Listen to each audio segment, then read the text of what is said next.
O que é a recaída? É a falta de vontade, a falta de vergonha na cara, como alguns pensam, ou a falta de comprometimento do dependente químico com a sua recuperação? Nesse vídeo vamos falar sobre a recaída e o lapso. Existe mesmo diferença? Ou quem usou perdeu o tratamento e não está comprometido com a sua recuperação?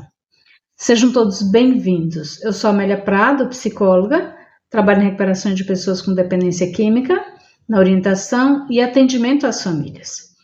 Antes de entrar na questão se a recaída é falta de comprometimento e mais tudo que eu acabei de falar, ou coisas do tipo, vamos entender de maneira simples o que é a recaída.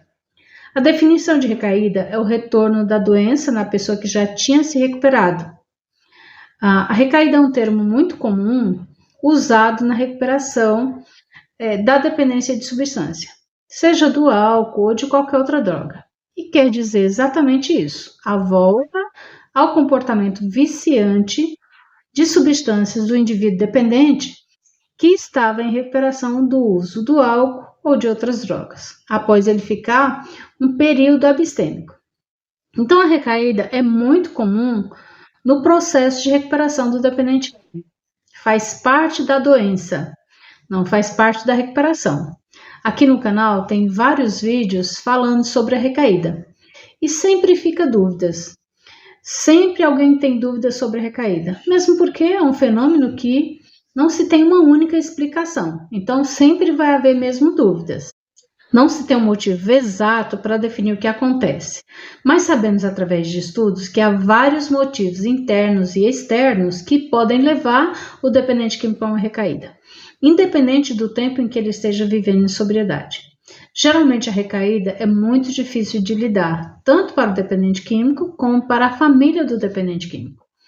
Alguns perdem a motivação de retornar ao processo de recuperação e passam longos períodos para entrar em recuperação novamente. A família também perde a esperança de recuperação em meio a tantas recaídas do dependente químico e passa a desacreditar que ele possa se recuperar de seu uso de drogas e levar uma vida de sobriedade.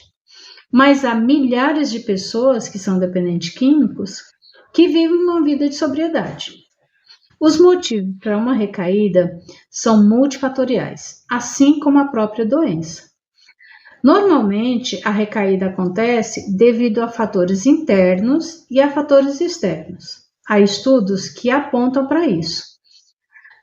O certo é que há casos em que pessoas recaem por falta de comprometimento com a sua recuperação, ou por não acreditar que não tem o controle do uso de drogas, né? Ela ainda não aceita a doença. Por não aceitar a doença, que tem uma doença onde ele não tem o controle do uso de drogas, ou por várias outras razões. Na grande maioria, a recaída acontece quando o indivíduo se coloca em situações de risco, quando ele ainda não desenvolveu habilidades emocionais e até cognitivas para lidar com situações ou as emoções que ele tenha que se confrontar. Um exemplo é a pessoa que é contrariada ou se sente injustiçada pelo seu chefe e não sabe como lidar com suas emoções e seus sentimentos e volta a beber para poder conseguir lidar com a realidade, ou melhor dizendo, fugir da sua realidade, daquela situação que lhe causa sofrimento. Você pode até pensar, mas todos nós passamos por situações parecidas, mas cada um lida de maneira diferente. Então, não existe uma regra que todo mundo tem que seguir. Como eu falei, os motivos que levam à recaída são fatores internos e externos. Citando alguns, nós temos aqui o meio ambiente, né?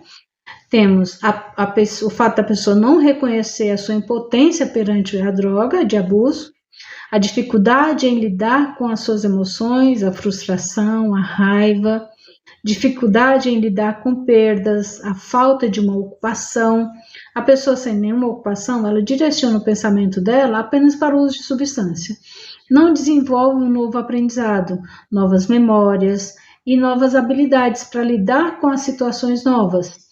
E a falta de autopercepção e de autoconhecimento, né? Reconhecer a sua falta de controle no uso da substância, e aqui podemos colocar o autoengano, onde ela acredita que pode controlar o uso, são fatores que levam a uma recaída. Aqui no canal tem um vídeo onde eu falo sobre o autoengano.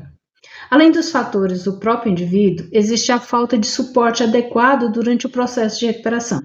Suporte familiar e profissionais da área da saúde.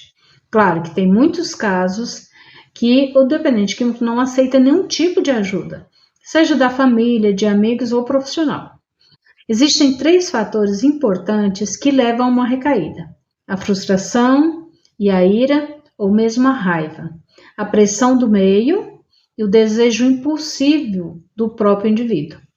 Deu para perceber que não é apenas falta de comprometimento com a própria recuperação, mas envolve uma série de fatores, tanto do indivíduo como do meio em que ele está inserido. E o lapso, ele acontece mesmo, ou seja, a pessoa depois que ela recai, não já era, não é? O lapso acontece e é real, embora seja mais difícil a pessoa não ficar recaída.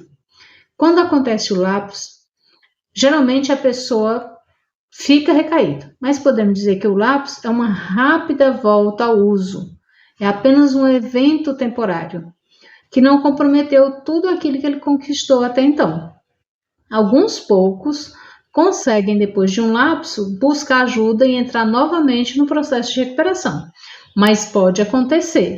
Às vezes o lapso serve como um despertar, para ele entender que ele realmente não tem o controle da droga. A diferença entre lapso e recaída é essa. Enquanto na recaída o dependente químico retoma o seu padrão de comportamento do vício, e muitas vezes mais intenso do que antes, o lapso é o único acontecimento. Mas o importante é você saber que tem sinais que antecedem a uma recaída. O autoconhecimento vai lhe ajudar a reconhecer estes sinais. Aqui no canal tem um vídeo falando sobre os sinais que antecedem a recaída. Assista que vai lhe ajudar. Eu vou citar apenas alguns sinais que antecedem a recaída e você complementa assistindo outro vídeo. O aumento do desejo em retomar o comportamento do vício. A alteração do humor, o isolamento, mentira e manipulação, a falta de responsabilidade com seus compromissos e mentiras sobre o uso de drogas ou negação sobre o seu comportamento relacionado ao uso de drogas. Estes são alguns sinais que antecedem a recaída. Então você fique alerta para saber quais são os seus sinais. E agora eu vou finalizando nosso vídeo de hoje. Não esqueça de deixar o seu like, isso ajuda muito o meu trabalho, e deixar o seu comentário. Compartilhe esse vídeo e se inscreva no canal se você ainda não for inscrito. Muito obrigada, eu lhe espero no próximo vídeo. Fique em paz.